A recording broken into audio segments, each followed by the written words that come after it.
All right, so I'm going to show you how to do the grid.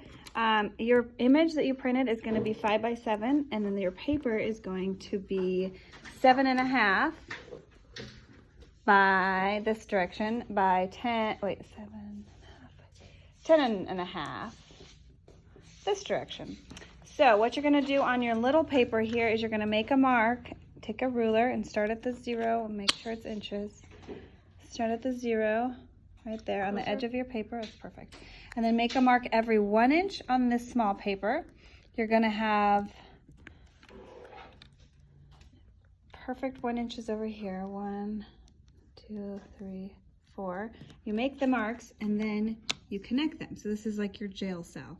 So you make the marks every 1, connect them perfectly. So just make sure your little mark lines up right on the ruler and the other little mark lines up. Make those lines. So you're gonna do this whole thing. I'm gonna stop it here just because, for sake of time. And then on the other side, you're gonna make the mark every inch as well. Same with over here. Every 1, 2, 3, 4, 5, 6. And then you connect all of these. So you're gonna have this, what we called a jail cell over your image. Now, obviously you're not gonna be doing an image of cookies, you're gonna be doing a person, but I just grabbed a quick image out of a magazine, which you are free to do. If you don't wanna print one, you can find an image in a magazine as long as it's 5 by 7 inches. Okay, so finish that, you're gonna have a jail cell on here. Then you're gonna go over to your paper that is just like printer paper size, but I cut it, so you're gonna have to measure and cut it 7.5 inches by 10.5 inches. And on this paper, you're going to make a mark every 1.5 inches. So get up here. So 1.5 inches, 1.5 inches, 1.5 inches, 1.5 inches. So it's perfectly. So how many spaces do we have? We have 1, 2, 3, 4, 5. And on this, we have 1, 2, 3, 4, 5. So that's going to be a perfect transfer. Same thing over here, 1.5 inches, 1.5 inches, 1.5 inches.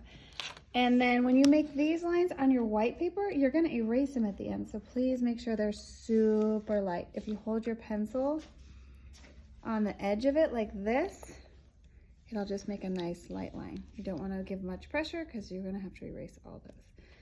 So then when you've got your jail cell, whoops, I forgot to do this side. 1.5 inches.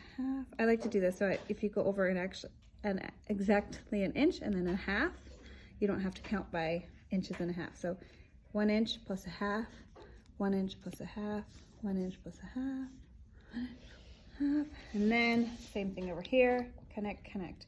So really quickly, I'll just show you how to transfer the image. So I'm just gonna make the grid. I'm not gonna even finish the grid, just for sake of a quick video for you. Okay, so, oh shoot, I need this. All right, we'll just do this. Okay, so now what we have here is, if it's helpful to you, you can label these. Oh, sorry, I guess I didn't mean to put this on that. You're doing great.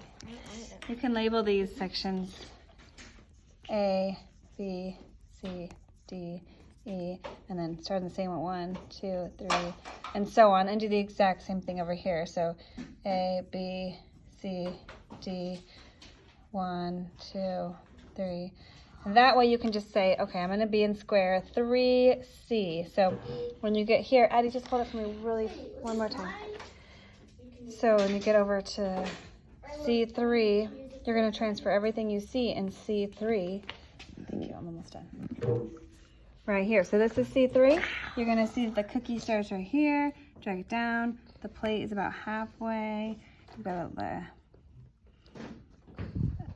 other part of the cookie, and then you can just go and follow every thing that you see. When you're drawing a person, I like to do like the outer edge of the face, transfer that first, and just make sure you're always in the right square. So double check yourself. And then when you get it all drawn on there, the face, the hairline, you don't have to worry about the individual strands of hair, and don't do any shading until the grid is erased. So don't do any shading, Finn, until you're done. Think that will do it.